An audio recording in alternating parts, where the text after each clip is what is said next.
নামাজ যারা পড়ে না ঘাড় ধরে ধরে তাদেরকে আনেন। কেন নামাজ পড়বা না? তুমি মুসলমান, এই মুহূর্তে তুমি আমরা এক কাতারে দাঁড়াই।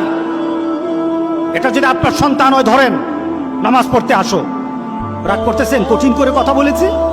আমি কঠিন করে বলি নাই। আমাকে বলানো হয়েছে মুহাম্মদ সাল্লাল্লাহু আলাইহি সাল্লামের কথা কঠিন ছিল নামাজের ব্যাপারে। কেউ যদি আমার কঠিন কথাকে কঠিন হিসাবে নেন, তাহলে রাসূলকে কঠিন বানাতে হবে। রাসূল সাল্লাল্লাহু আলাইহি সাল্লাম বলেছেন, তোমার সন্তান 7 নামাজ শিখাও, তোমার সন্তান 10 নামাজ না পড়লে তার পিটাও। কে বলেছেন? কে বলেছেন? রাসূল বলেছেন। তাহলে রাসূল কঠিন হলেন না? নামাজের ব্যাপারে কঠিন না? নামাজের ব্যাপারে আমরা কখনো সহজ হব না। রাজি আছি তো সবাই ইনশাআল্লাহ?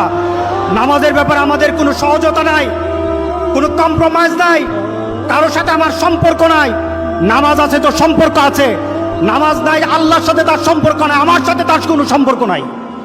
আমার মাবুদ আমাদের প্রতি রাগ করে আছে, আমাদের মাবুদ আমাদের প্রতি রাগ করে আছে। আমাদের মাবুদকে আমাদেরকে সন্তুষ্ট করতে হবে, সন্তুষ্ট করতে হবে।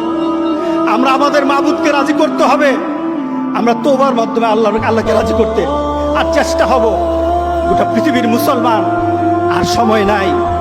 সুতরাং আমরা আল্লাহর কাছে প্রাণ বলে আজকে কাঁদি। যারা নামাজ পড়ো না, তুমি টের পাও নাই মসজিদের দরজা তোমার জন্য বন্ধ হয়ে যাবে। তুমি মনে রেখে দিও, মসজিদের সাথে তোমার সম্পর্ক তোমার হয় নাই, তুমি জান্নাতের দরজাও তুমি খুলতে পারবা না। তুমি এখনো বেনামাজি, এখনো সকালবেলা তুমি ঘুমাও, এখনো তুমি আল্লাহকে ভুলে আছো, এখনো তোমার কাছে তওবার কথা তোমার চিন্তাতে আসে নাই। তুমি অনেক কিছু হতে পারো, তুমি মুসলমানের কাতারে থাকবা না। তুমি অনেক কিছু হতে পারো, তুমি ইসলামের কাতারে থাকবা না। আমি গতকাল বিকালবেলা মাদ্রাসার মাঠের দিকে যাচ্ছি, এমন সময় একটা ছেলেকে দেখলাম, আমাকে দেখে কেউ দৌড়ে চলে যায়। যেটা আমি মনে করলাম ছেলেটাকে ডাকা দরকার। ছেলের বাবা হতো অন্ধ, ছেলের বাবা হতো বুঝে না, মা বুঝে না, এই ছেলেটা দুজুকের দিকে চলে যাচ্ছে।